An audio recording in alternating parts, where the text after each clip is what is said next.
politicians really are and what they really think. It's something that you would never want anyone to suffer. I didn't know what channels there were. I didn't think I'd be believed. I must have weighed about 7 stone and I'm 5'8". My instincts was to sort of cover this up. I mean, clearly that was a mistake. Join me every Sunday at 6 p.m. on GB News, the People's Channel, Britain's news channel.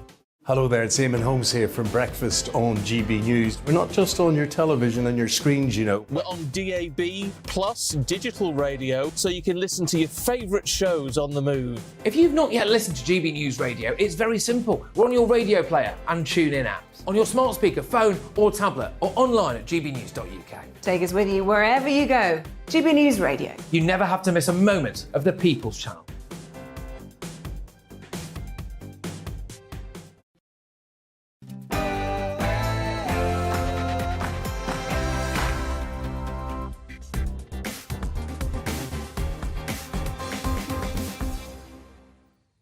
It's Mark Dolan in for Mark Steyn tonight and tomorrow night. A busy show. In my big opinion, the migrant crossings are an economic and national security emergency. And they're now a humanitarian one as well, as several people perish in the Channel overnight. 4 fatalities. Whoever fixes this wins the next general election. I'll get reaction from top political commentator and journalist Patrick O'Flynn. Could action on the migrant crisis move the dial for Rishi Sunak politically? And are shares in Keir Starmer too high at the moment? Or is a Labour government inevitable? Could the migrant crisis be the defining issue? I'll ask top academic Professor Matthew Goodwin, who has crunched the numbers so you don't have to. Meanwhile, a Church of England school has been teaching 8-year-olds about gender ideology and the idea that they may have been born in the wrong body. And they're encouraging 3-year-olds, that's right, 3-year-olds, to declare themselves as non-binary if they're not sure whether they're a boy or a girl. Do you want that for your kids or your grandkids? I'll speak to a concerned father who took his child out of that very school. He tells his shocking story in a couple of minutes.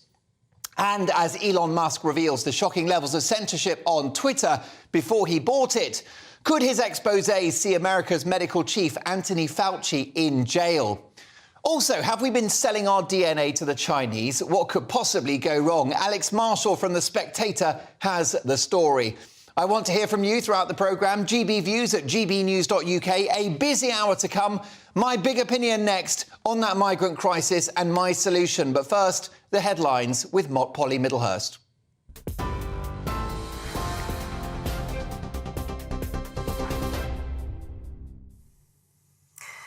Thank you, Mark. Our top story on GB News tonight, the 6-year-old boy who was hospitalised after falling into an icy lake in Solihull on Sunday has died, meaning 4 children in total lost their lives in the tragic accident. The little boy had been in a critical condition since being rescued from the icy waters of Babs Mill Lake in Kingshurst. In a statement, West Midlands Police said they cannot comprehend the enormity of the pain the families must feel. They also confirmed the searches of the lake have now been completed. Well, also in the news today, the man who murdered a law graduate in East London in June has been sentenced to life in prison and will serve a minimum term of 38 years. Jordan McSweeney pleaded guilty to the murder of Zara Alina, but refused to leave his cell for sentencing, saying he didn't want to watch video evidence of his actions. McSweeney was caught on CCTV following at least 2 other women before attacking the 35-year-old as she walked home from a night out in Ilford. Zara's life was senselessly and brutally crushed. And today, like every other day, we live with the horror she was forced to face. Zara was the light, the warmth, the bird song, the laughter in our family. We live with a profound loss each day, and each day we are destroyed a little more. Farah Naz speaking there, the aunt of Zara Alina, today outside the Old Bailey. Now, in other news, GB News has been told up to 4 people may still be missing in the English Channel tonight after a small boat capsized in the early hours of this morning. 4 people died and 43 others were rescued after attempting to cross the channel. The search operation is expected to continue until about 9 o'clock, an hour's time from now. And the Home Secretary says the tragedy has shown how important it is to introduce new legislation to deter crossings. Around half of Britain's rail lines are closed today as RMT members staged their second day of strikes across the country. Thousands of workers at Network Rail and 14 other train companies have walked out, leaving some parts of the UK with no train services at all. It's part of a long-running dispute over pay, jobs and conditions, and it comes after the RMT rejected an offer of a 5% pay rise this year, with another 4% next. Now, King Charles has unveiled a gift from Parliament to the late Queen at the Palace of Westminster today. The President was a pair of bronze sculptures featuring the heraldic beasts of the United Kingdom. Parliament had gifted the present to Her late Majesty for her Platinum Jubilee. You're up to date on TV, online and DAB+ radio. You're with GB News, where now it's time for Mark Steyn's stand-in, Mark Dolan.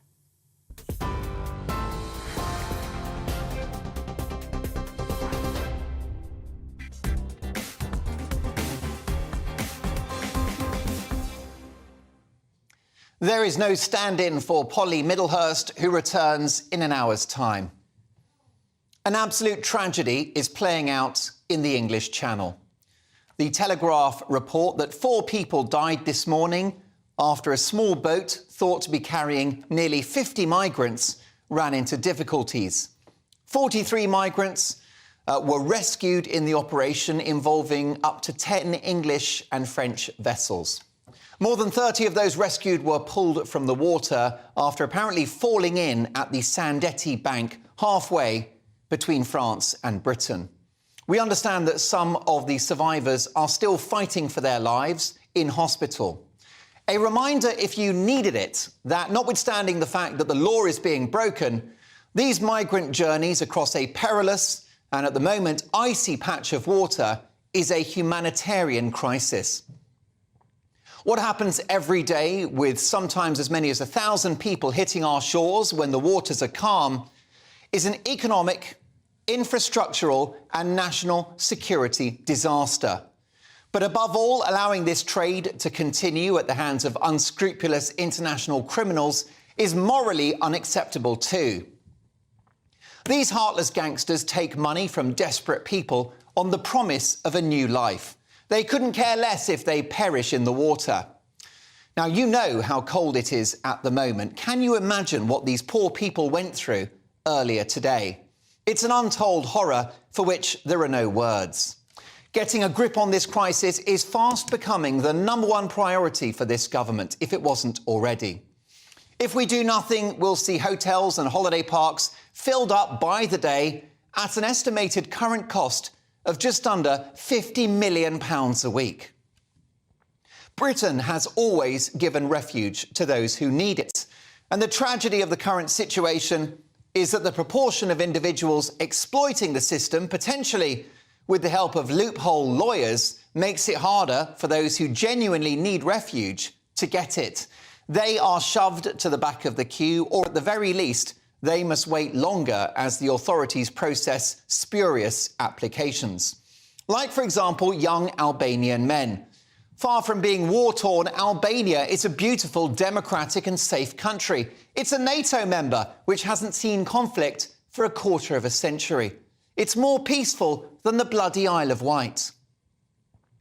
When it comes to those seeking refuge, including the many thousands fleeing the horrors of Ukraine, we open our doors, absolutely.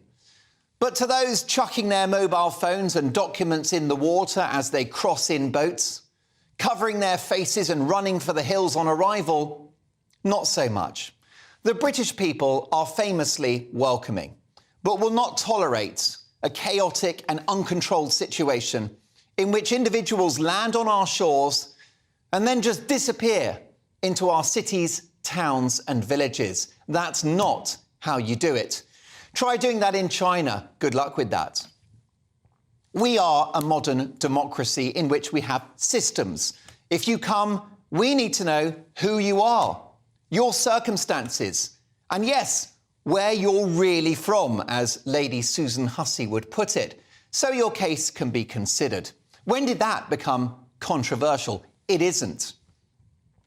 If you have a claim for asylum which is valid, which thousands do, you would surely provide information enthusiastically, not withhold it, which is the case for many.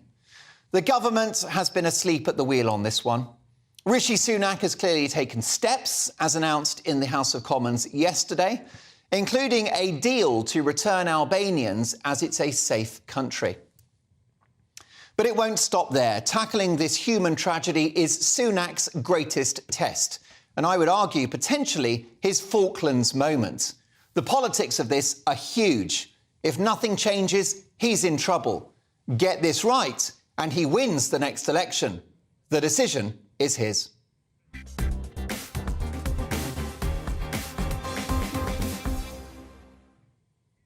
Reacting to this shocking and tragic story of deaths in the English Channel, I'm delighted to welcome Matthew Goodwin, Professor of Politics at the School of Politics and International Relations at the University of Kent. Hi, Matthew.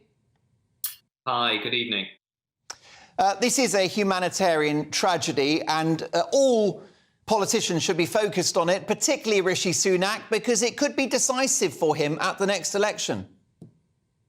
I completely agree with you. I think this is going to be the ultimate test for our Prime Minister. What we've seen this week is a set of new proposals to try and begin to deal with this issue, scaling back the backlog of asylum claims in the Home Office, hiring more staff to monitor the channel, having a bespoke programme to help with the specific challenge of Albanian migrants. But I can tell you, Mark, they're very open. I mean, they've said as much to me that they accept that this is the beginning, not the end of solving this puzzle. So I think there are going to be a lot of additional reforms and pieces of legislation, by the way, coming in the early months of 2023. Because as you say, if they don't get a handle on this, no Conservative in the country is going to vote for them at the next general election. But more fundamentally, and why I personally feel so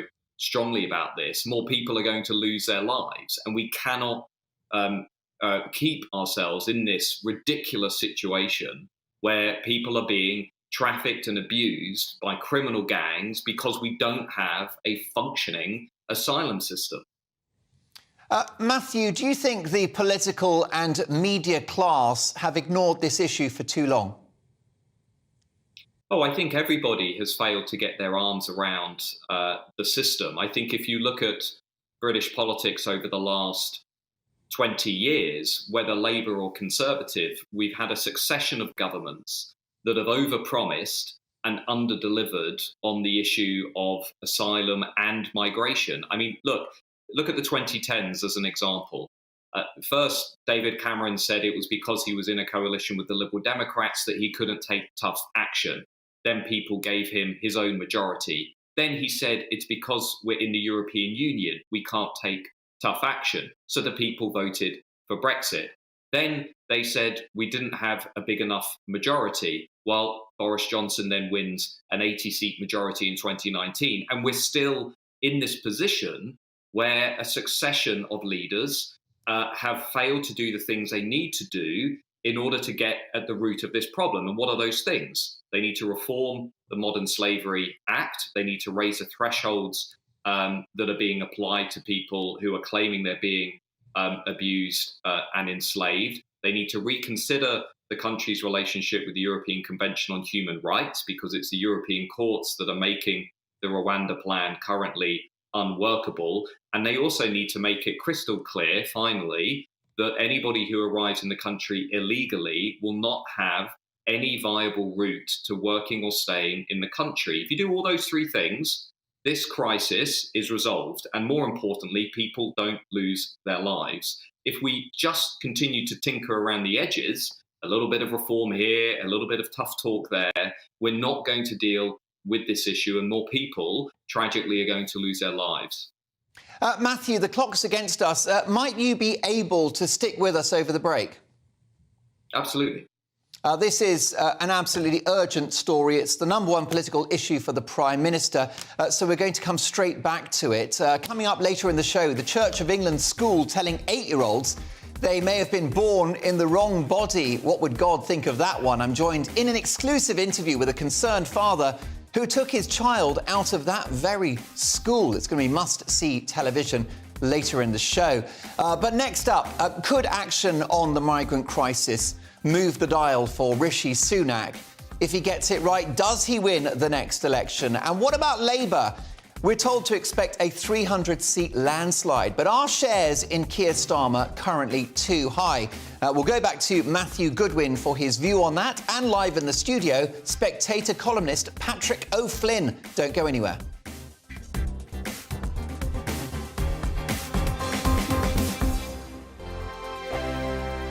Monday to Thursday, 9 p.m. till 11 p.m. Join me, Dan Wootton. I'll bring you the sharpest takes and hottest debates. Do you not believe in prison? I don't believe in prisons. I'm completely stunned. I guarantee you there'll be no spin, no bias, no censorship. I actually was personally quite offended by it. And no reason to go to bed. So I guess they've always been quite woke. That's Dan Wootton tonight on TV, radio and online. Monday to Thursday from 9 p.m. till 11 p.m. on GB News. The People's Channel, Britain's news channel. Every morning from 6 o'clock, we'll wake you up with GB News Breakfast with all the stories you didn't know from the night before. So whether it's serious news, entertainment or your own views from all over our great nation, we're here to kick off your day with a smile. And the national media should be reflecting and reporting what's happening here. You will notice the northwestern accents. Whether you're with us on TV, radio or online, every morning, it's breakfast from 6 a.m. Hope you can join us. Join me every Sunday at 6 p.m. for Gloria Meets. In exclusive interviews, I'll be finding out who our politicians really are and what they really think. It's something that you would never want anyone to suffer. I didn't know what channels there were. B, I didn't think I'd be believed. I must have weighed about 7 stone and I'm 5'8". My instincts was to sort of cover this up. I mean, clearly that was a mistake. Join me every Sunday at 6 p.m. on GB News, the People's Channel, Britain's news channel. Hello there, it's Eamon Holmes here from Breakfast on GB News. We're not just on your television and your screens, you know. We're on DAB plus digital radio, so you can listen to your favourite shows on the move. If you've not yet listened to GB News Radio, it's very simple. We're on your radio player and TuneIn apps, on your smart speaker, phone or tablet, or online at gbnews.uk. Take us with you wherever you go. GB News Radio. You never have to miss a moment of the People's Channel.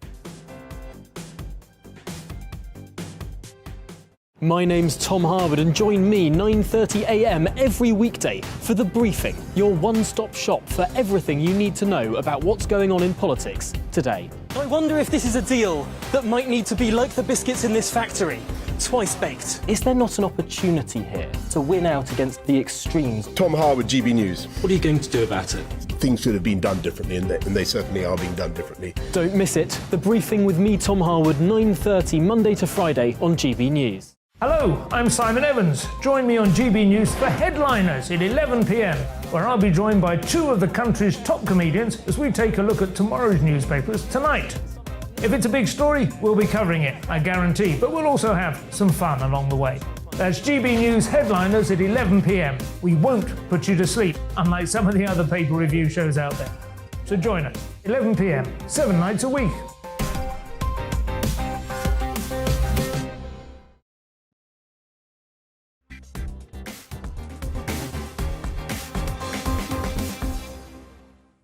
A big reaction to my big opinion monologue. The migrant crisis is a national security, economic and humanitarian emergency. It needs to be sorted out within days, not weeks, months or years.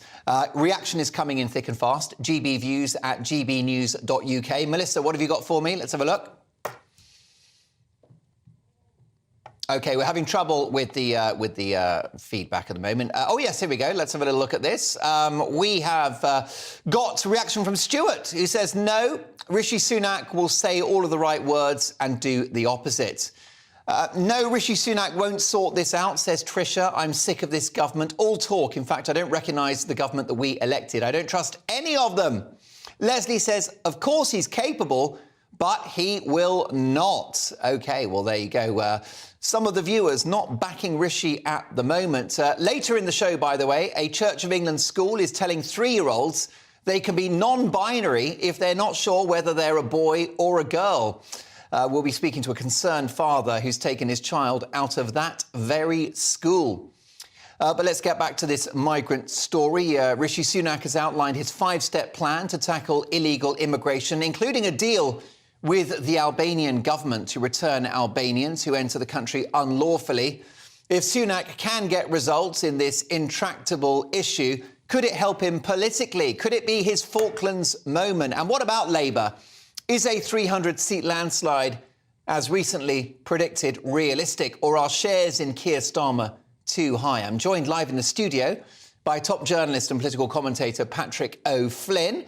Patrick, we'll come back to Matthew Goodwin in a moment. Great to have you in the studio. Great to be here.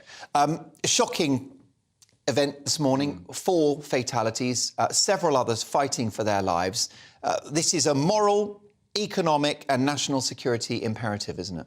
It absolutely is. And what really sticks in the craw is the left assuming that they're the good guys in this, when in fact the only way to stop these deaths is to stop the boats. And you don't stop the boats by, quotes, expanding safe and legal routes, because anyone who doesn't get accepted onto a safe and legal route still has the incentive to come across the channel. The only way to stop the boats is to pass a law, which the Prime Minister spoke of yesterday, which makes it crystal clear no one arriving in our country illegally will ever get to stay. So that's the kernel of it, and that's not only the right thing to do for the British people and our border integrity, it's the moral thing to do as well. Do you think the political will is there on the part of Sunak to get this sorted? Well, I was very interested in your respondents because I fully expected what we got, which was no, he won't do it. They'll let us down. We don't trust anyone. We've heard it all before. We've heard it all before because I wrote a piece for the Spectator website yesterday, and that's what I got back big time, including on my social media. People are so fed up, so let down, so many times they don't believe it. But I take a different view. I'm not saying it's definitely going to happen, but it reminds me of the way people like me who were in UKIP with Nigel Farage at the time manipulated and pressured David Cameron into making his Brexit referendum pledge all those years ago because he was in an opinion poll hole, and that was the only way out of it. Now, I think Rishi Sunak's even in a bigger hole than David Cameron was back then, and he knows, he'll have his opinion researchers out there, that the one thing that will bring back the lost voters, most of whom have decided to sit out the next election, some of whom have gone across to Labour, but not many, is to come up with action on this illegal immigration shambles. So it'll involve him in a real battle royal against the establishment. It's not his inclination. I don't say I trust him, but I do trust that the Tory party always wants to win an election, always wants as many of its MPs to come back as possible. And if they don't do something radical in fact, to address and greatly reduce this problem, they're heading for 200 MPs lost, and they'll be lucky to have 150, 160 MPs in the next Parliament. So I feel quite optimistic that the stars are aligned here. They act on their own interest, but their own interest is to really take this issue on now. They can't dodge it again, or they're wiped out. All right, well, look, let's bring in top academic Professor Matthew Goodwin, who has crunched the numbers so you don't have to. Let me recommend not only his Twitter feed, but also his excellent Substack articles. And Matthew, do you think this could be Rishi Sunak's Falklands moment if he gets it right? Yeah, I think this will define what remains of the Sunak premiership. I think the issues around strikes and inflation will gradually ease as we go into 23. We're already beginning to see signs that inflation has peaked. And I think ultimately what we'll be left with then are these big cultural questions. We'll be left with a debate over, is net migration at over 500,000 sustainable? And do we have control over the country's borders? And indeed, you can already see Keir Starmer and Labour positioning for that very reason. They know what's coming. Everybody can read the tea leaves. You're looking at, again, a very big, punchy debate in this country over the migration question. And as Patrick just alluded to, I suspect, actually, if you look at the polling now, that with reform on 8-9% in the polls, I suspect that Sunak's going to come under fire on two flanks simultaneously, both from Keir Starmer and Labour trying to position as the tough party on migration, but also by Nigel Farage, Richard Tice and others on his right saying, look, are you going to take control or are you not? And that's going to be a very difficult position for him to be in. However, Professor Goodwin, it's difficult, isn't it, to characterise Labour as a party that will be tough on illegal immigration and tough on the unions, particularly given the fact that they are in the pocket of many of them. So do you think that shares in Keir Starmer are a little too high at the moment and shares in Sunak a little too low? Well, the Labour brand is unquestionably weak on both immigration and the economy, actually. The Labour lead on those two issues is not as strong as the polls suggest. If you look at this specific issue that we're talking about today, the most popular option among voters is none of the above, is no one on migration. So, and to be honest with you, this is what I find so frustrating about British politics, and Patrick will remember this. I think, in a sense, we've gone back to 2011, 2012. We've kind of lost the lesson of the last decade. We're all the way back at the beginning of the 2010s. Nobody trusts the immigration system. Nobody has confidence in the mainstream parties. The Conservatives are in total disarray. Nobody really believes Labour on this issue. You've got insurgents nipping at the heels of the big parties. And I suspect what found its expression through Brexit this time around may find its expression through a much bigger national conversation about migration, about the levels of migration, about control over migration, and about how it's changing the country. So I personally, maybe Patrick will disagree with me, I don't know, but I don't think we have really moved on at all, actually, over the last decade. And that is indeed very frustrating. And many of my viewers would share that view. That's what they email me every night of the week, Matthew. What do you think about this, Patrick O'Flynn? Do you think shares in Labour and in Keir Starmer are a little high at the moment? Well, I think Labour's unquestionably had a very strong year. The Tories have had a disastrous year. Keir Starmer has repositioned himself. Your viewers might remember him taking a knee for BLM and berating the palace on behalf of Harry and Meghan. That's not the sort of visual stuff he comes out with, because he's obviously finally got some smart advisors that tell him that goes down like a bag of cold stick in the red wall seats he needs to win back. However, so I think, other things being equal, Labour is heading for a victory at the next election. But this one issue has so much salience among key swing voters in marginal seats, the right-leaning voters who thought, as Matthew was saying, they were getting a major realignment not only of political parties, but political priorities post-Brexit, and didn't get it. That's the one thing that can bring them back to the Conservatives, potentially. If they see Rishi Sunak implement this law, that no one who arrives illegally gets to stay here, and if they see the establishment come down the track with the Human Rights Brigade, and the timing could work that it could be an election based on leaving the European Convention of Human Rights, massively amending the Human Rights Act. And Rishi Sunak could look at the voters and say, look, I need a specific mandate on this, or the House of Lords, the judiciary, the European courts are going to hijack it. Then I do think that he's got a potentially killer argument. I expect the next general election, in spite of all the commentariat claiming the salience of immigration was falling, it might be among left-wing people, but among swing voters and right-leaning people, I expect it to be an immigration election. Well, that's a fascinating thought. I think that too many people assume that there will be this Labour government. And Patrick, I think that I would suggest in 2 years' time the most likely outcome is a hung parliament with the Conservatives the biggest party. Why? Because Rishi Sunak still leads Keir Starmer in terms of who would make the best Prime Minister among all voters. And also, Patrick, when the public... this is something that a politician said to me a few weeks ago, which is that when there is an economic crisis, the electorate tend to shift to the right anyway. Well, this is true. The economy going wrong doesn't necessarily mean Labour sweep in, although I do think Rachel Reeves as Shadow Chancellor is a massive upgrade on Annalise Dodds, who was her predecessor. The only thing I would say is if Rishi Sunak fails through lack of will or craft to deliver what he said in the Commons yesterday among this massive issue among right-leaning voters, I think whatever very small lead he has in some polls on who would be the best Prime Minister evaporates.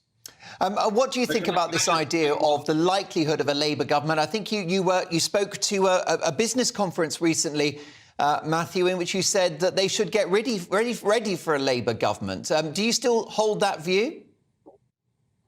Yeah, I think most of the fundamentals are pointing in that direction currently. Just one thing to add to your point about a hung parliament. We also need to remember that for the Conservative Party, it is majority or bust, right? Nobody is going to work with the Conservative Party in a hung parliament situation. So it's absolutely critical that Rishi Sunak is able to get into that majority territory. Now, to do that, number one is he has to show that he's bringing inflation down and that he's stabilised the economy. That's sort of, that gets into base camp. Look, things are getting better. Don't let the opposition ruin it.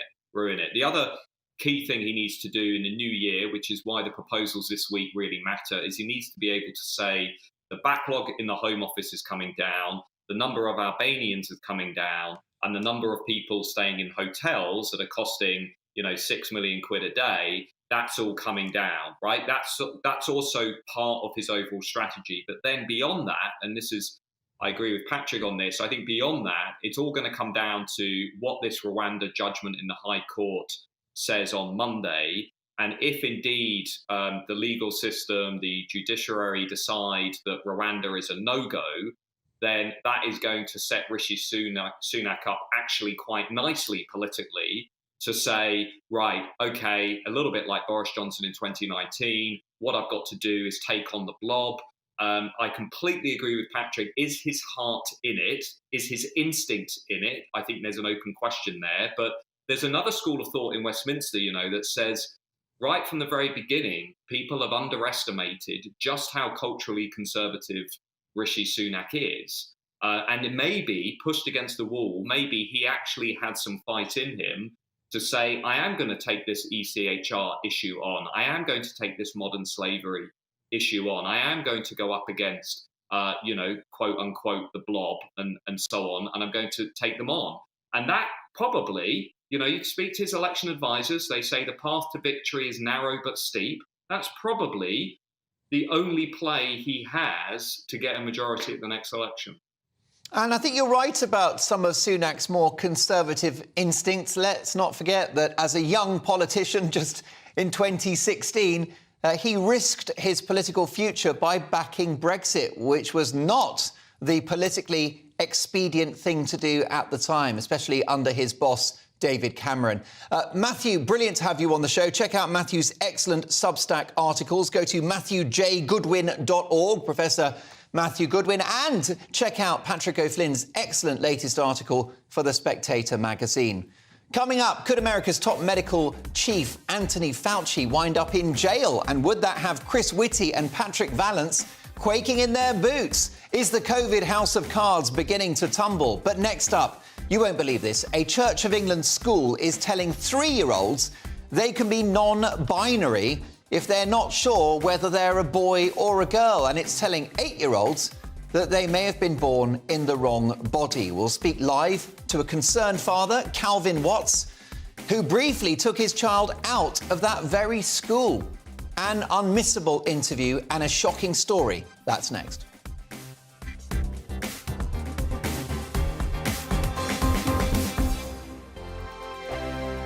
We are GB News, and we'd like to say thank you to each and every one of you for bringing us your conversations, for helping our great nation find its voice. We are here for you on radio, television, and online, across England, Scotland, Wales, and Northern Ireland. It's not the BBC, you actually get your facts right. We are proud to be GB News, the People's Channel, Britain's news channel.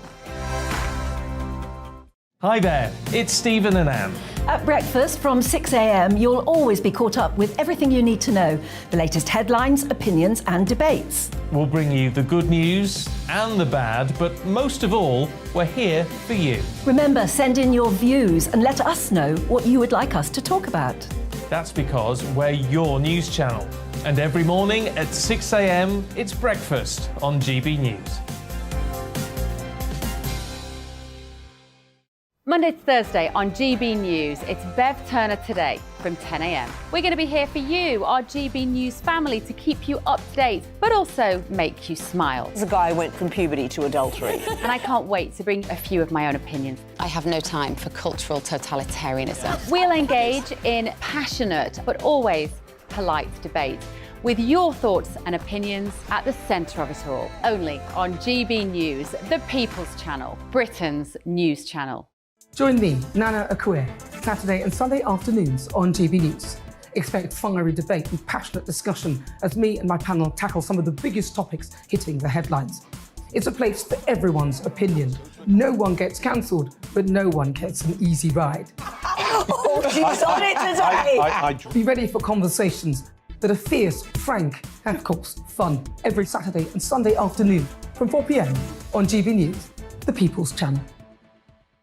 Join my show Farage, 7 p.m. till 8 p.m. Monday through Thursday. And there you will get opinion, analysis, debate, and I'll cover stories that nobody else dares to touch. You've been cancelled. Join the club. Oh, my goodness me. And then for the last 15 minutes, talking pints. We're over a drink. We have a civilised conversation with someone. We very often disagree, but we do it in a grown-up way. Come and join me on Farage. We are GB News, the People's Channel. And right across the United Kingdom. You can find us on Sky Channel 512. Virgin Media Channel 604. Freesat Channel 216. Freeview Channel 236. And YouView Channel 236. You can also take us with you on DAB Plus Radio. With the GB News app and at the website gbnews.uk. We're absolutely everywhere. Come join us on GB News, the People's Channel, Britain's news channel.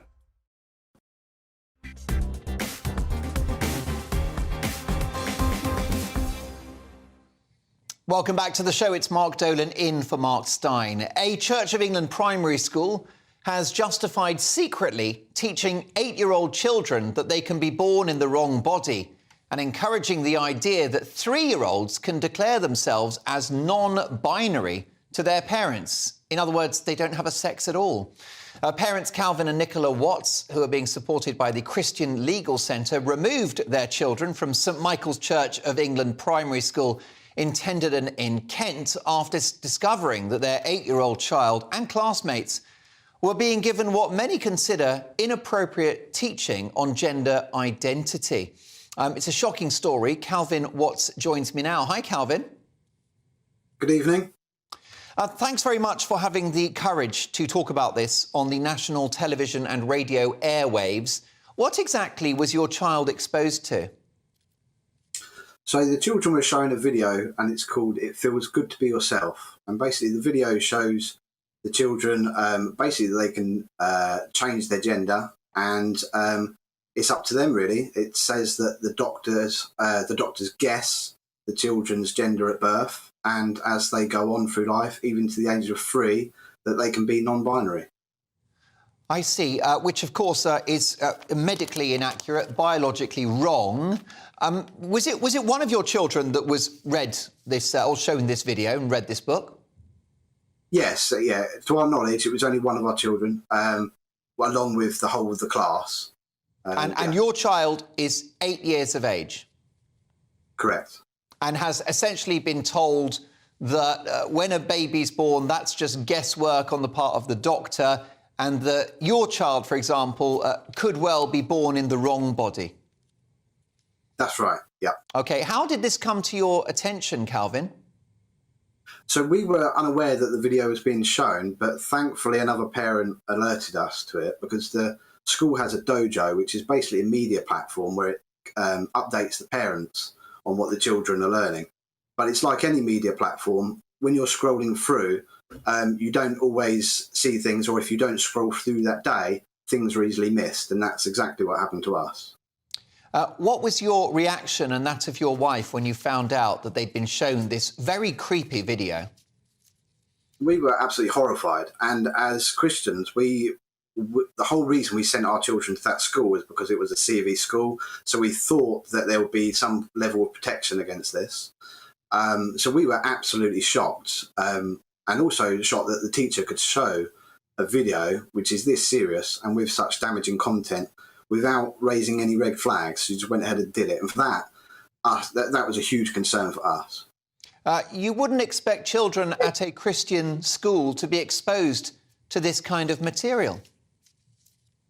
No, absolutely. And, you know, as a Christian myself, I look at the teachings of the Bible and it's very clear on this subject. God made man, woman and female, and the Church of England have completely rejected the Bible, and basically what they've done is they've kicked the Bible out in exchange for politics. And this is why they're in such a mess, because their backbone's completely gone.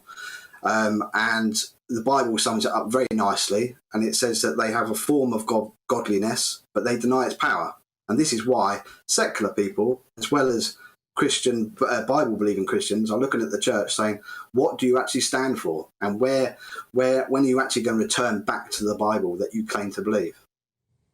What does this tell us, Calvin, about the direction of the Church of England, do you think? Well, I think it's going to be on a downward spiral. I think that the moment as a church, if you reject the teachings of the Bible, when you muddy the waters so much, I think, as I've said, that secular people look at the church and say, well, what is it about? What does it stand for? And the trouble with that is when they do preach the gospel, which is the whole point, that we all need a saviour, and that God is trying to save us from this broken world, and it's up to us to repent. All of that gets lost, because as soon as people hear the church and they see this chap in a fancy dressing gown talking, everyone just looks and thinks, what on earth are they actually about? Because they don't stand up when it actually, when they actually should. Well, absolutely. And I think, Calvin, you don't have to be religious to be offended and horrified by this creepy, scientifically wrong nonsense. It feels like grooming to me, I've got to say. How does your child feel about what they were being taught? Well, I think just to follow on from what you said, this is definitely the case. It's not just about being religious. We've had a lot of support from secular parents at the school, and they've expressed their concerns much more strongly than we have, actually. But so that's a real benefit. But our child, it's confused our child, because we've had to sit down and have conversations with her and say, look, this isn't scientific, this isn't correct, it goes against our beliefs, and we don't understand why your teacher has shown this to you. It goes against GCSE biology, for God's sake. The world's gone mad. Now, I believe you took your children out of the school. Are they back in the school now? What is their current status? They are. So originally we took our child out of school because we had concerns that the teacher might have had some sort of motive, and also the lack of judgment of showing this video to such a young age children. But since then, we are looking for placements in other schools, but with, I don't know if it's down to immigration or just the amount of people in Kent, but finding school placements for all three of our children is very hard at the moment. So at the moment, our children are back in school and we're waiting to see what comes up. Or we may stay and just try to work with the school on this to have a sensible outcome. Calvin, what's happening to our world? What do you think motivates teachers in a Church of England school to show them a video in which an author explains that you may be in the wrong body? Is this an agenda to erase boys and girls and biological sex altogether? What's happening, do you think? Well, I think it's actually much bigger than that. I think this is an attack on the truth itself. And I think the church should, unfortunately it's not these days, but it should be standing up for the truth itself. And I believe as a Christian that comes directly from the Bible.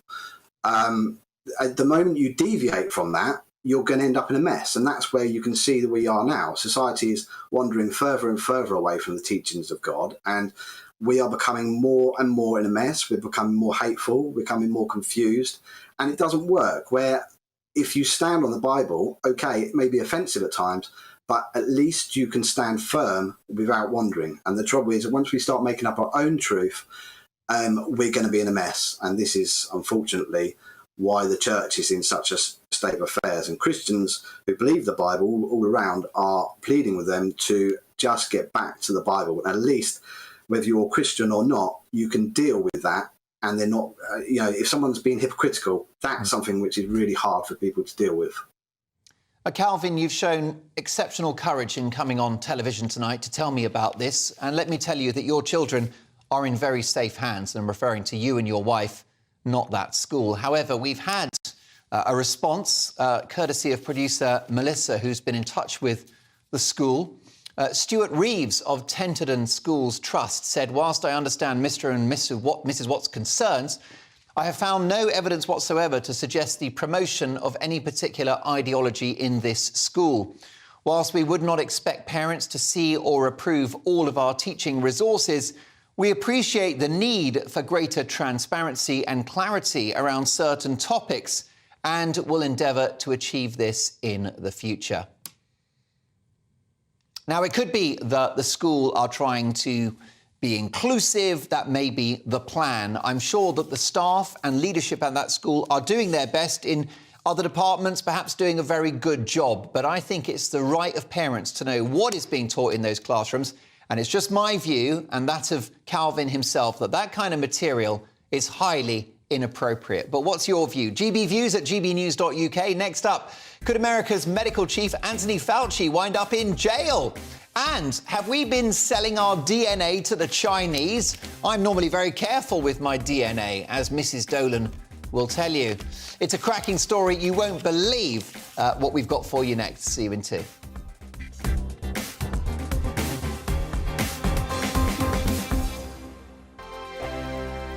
Monday to Thursday nights on GB News. At 6, it's Dubes & Co. 7 o'clock, Farage.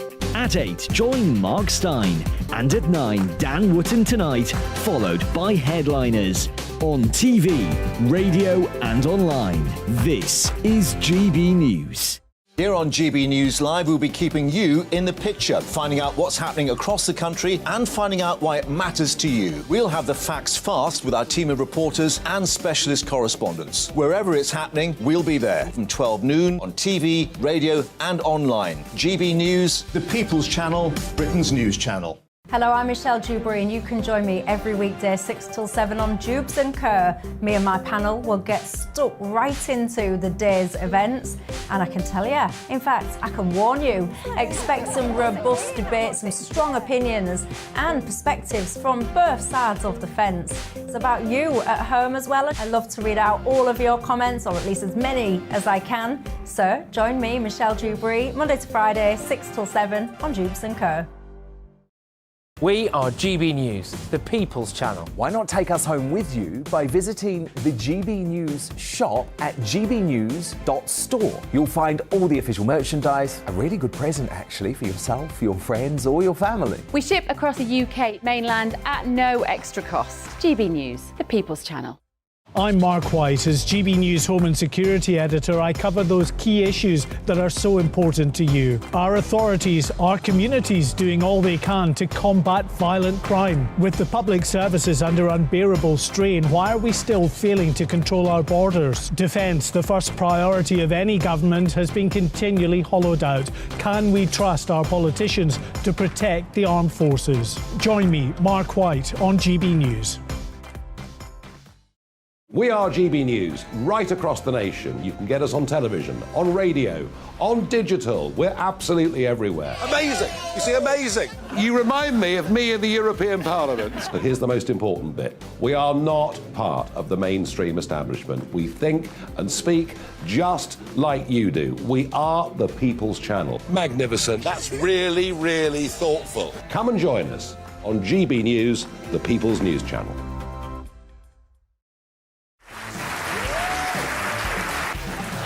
My name is Andrew Doyle. Join me every Sunday evening at 7 p.m. for Free Speech Nation. This is a show where we address current affairs and news stories of the week with the help of two wonderful comedian panelists. I brought in comics because I want to give it a lighter edge, and also they work for less. See you there.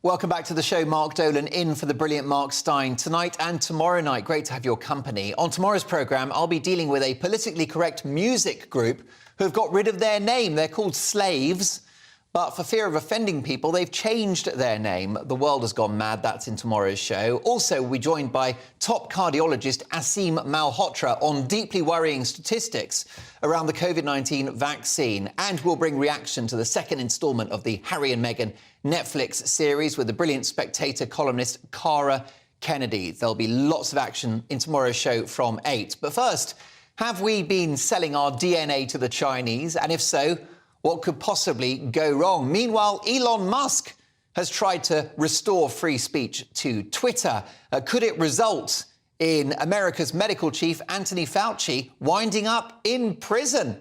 Let's head to Australia and the Spectator's brilliant columnist, Alex Marshall. Hi, Alex. Good morning. Can you give us a scale of the censorship that has happened under the old management of Twitter? Okay, the censorship was very specific and it was extensive. So we've now found out that Twitter was not only shadow banning, which they proclaimed that they weren't. They pinky promised we weren't doing it. Well, they were. They were delisting accounts. They were delisting hashtags. Anything they didn't like that disturbed the so-called woke ideology was being silenced in a manner that they did not tell anybody it was happening. And what this does is it tilts the social conversation in a particular direction and makes society believe that the public believe something that perhaps is not actually the case. Let's have a look. I think Melissa has a still of one particular rather worrying treat for Anthony Fauci. Let's have a look at this tweet. We'll fire it up if we can. Of course, we know that Elon Musk has purchased Twitter, and he has basically threatened. He sent a tweet and he said, my pronouns are prosecute Fauci. Now, he's referring there to Anthony Fauci, America's medical chief, who led America's reaction to COVID. What do you think could happen to Fauci? This is the guy that was, of course, behind the lockdowns and the vaccine mandates, which spread across the West. Well, quite frankly, Elon Musk is an A-class troll. He managed to upset lots of different parts of woke ideology with that tweet. It was brilliant. But Fauci himself, I think now that we're allowed to speak freely and perhaps criticize people who were leading this movement inside the COVID narrative, they deserve scrutiny, and we won't know what will happen to Fauci until there's formal proceedings against him. But at the very least, he will be open to public scrutiny, and that's the most important thing here at the moment, is that people are allowed to speak about what happened to them without being essentially digitally erased on behalf of the vaccine companies. I mean, this is a guy who is linked to the notorious gain or function research in that lab in Wuhan. He's also the guy that said at the start of the pandemic, you don't need to wear a mask, masks don't work. Then he said, you've got to. And of course, he's very much been one of the architects of vaccine tyranny. So if he goes down, that could be bad news for many of his ilk across the Western world, in Australia, in the UK and beyond. He's basically a COVID priest, one of the leaders of the religion of whatever this conform or you're basically going to be erased from the economy sort of movement that's going on. So once you start to take down the largest figures in a movement, well, that's when the movement starts to fall apart. So Fauci is important in the respect that he is a pillar that has to be chipped away in order to start getting to all the really nitty-gritty stuff underneath. Could he go to jail? Of course he could go to jail. It just depends on the depths of what's really happened. And we just don't know yet because no one has been allowed to ask these questions. And now the questions are being asked. And I think that is what Elon Musk, he paid $44 billion to start this process. And let's hope that it has been money well spent for the future of civilization. Let's hope. Only a few seconds to go. Dan Wootton waiting in the wings, Alex. But I'm normally very careful with where I put my DNA, but it sounds like we might have sold ours to China. Tell me more. Well, if you think Fauci's a problem, you should see what our governments have been doing with our genetic material, and that is to sell them to China, or to at least let China access them. And only now have they turned around and said, oh, this might be a security risk. You go, really? I think it might have been a pretty major security risk that that's happened to us. And COVID was a chief part of the collection of DNA of the Western world and accumulation in China. So this is a story that will develop, and we'll be hearing a lot more about it. Deeply worrying stuff. Fantastic to have you on the show, Alex Marshall. We'll see you in a week's time. Thank you so much for your company. I'm back in the hot seat for Mark Steyn tomorrow at 8 o'clock as well. Thanks for all your emails. Tomorrow night, we've got Dr. Asim Malhotra, one of the most respected cardiologists in the country, with worrying news on the COVID-19 vaccine and its efficacy. That will be a massive story. But 2 hours of big stories are coming in the shape of Dan Wootton. Hi, Dan. Good evening, Mark. Great show tonight. We're obviously continuing lots of the same themes as you, especially on the migration front. But it's just hours away before Harry and Meghan drop their nuclear bomb on the royal family. Niall Gardner here, he has said, actually, this is part of the biggest misinformation campaign of the past decade. Sarah Vine and Nana Acquia, who wants a referendum on stripping Harry and Meghan of their titles. If that doesn't go viral, nothing will. The incredible Dan Wootton is next for the next 2 hours. Don't miss it, 9 till 11. I'll see you tomorrow at 8. Good evening and welcome to the latest weather update with me, Annie Shuttleworth from the Met Office. It's staying very cold over the next few days with further snow showers and some ice out there as well. It's very cold at the moment because we've got this strong feed of Arctic air. You can see these deep blue colours coming down all the way from the north and spreading across the whole of the UK. So very cold air at the moment. And that means we'll continue to see some snow showers pushing in from the north across northern Scotland, parts of Northern Ireland, as well as northeastern England. So there's snow and ice warnings out through Wednesday night and into Thursday morning. Elsewhere, a dry, clear but very cold night. Another sharp frost out there, rurally down as low as -7 or 8. On Thursday morning, a sharp frost, but plenty of dry and bright weather for the bulk of the UK. That will remain cloudier for Northern Ireland, Northern Scotland and the northeast of England as well, as we continue to see these snow showers feed in from the north. We've got a bit more of a breeze out there, so it will feel a little bit cooler exposed to the wind, not much above freezing for many areas. And Thursday night, we're going to see those temperatures plummet. Plenty of clear spells out there for many areas. The showers eventually starting to ease for northeastern parts of Scotland. We could see some mist and murk across the southeast, potentially some freezing fog here. And snow will start to push into the Western Isles through the early hours of Friday. It could be one of the coldest nights of the week. On Thursday night, rurally getting down as low as -15 degrees. Now, Friday morning, we'll see quite a lot of bright and sunny weather, but this snow across northern Scotland will become more dominant, falling as snow to lower levels at first before it starts to fall as rain, as we start to see some warmer weather as we approach the weekend, though it will turn wetter and windier for Saturday and Sunday.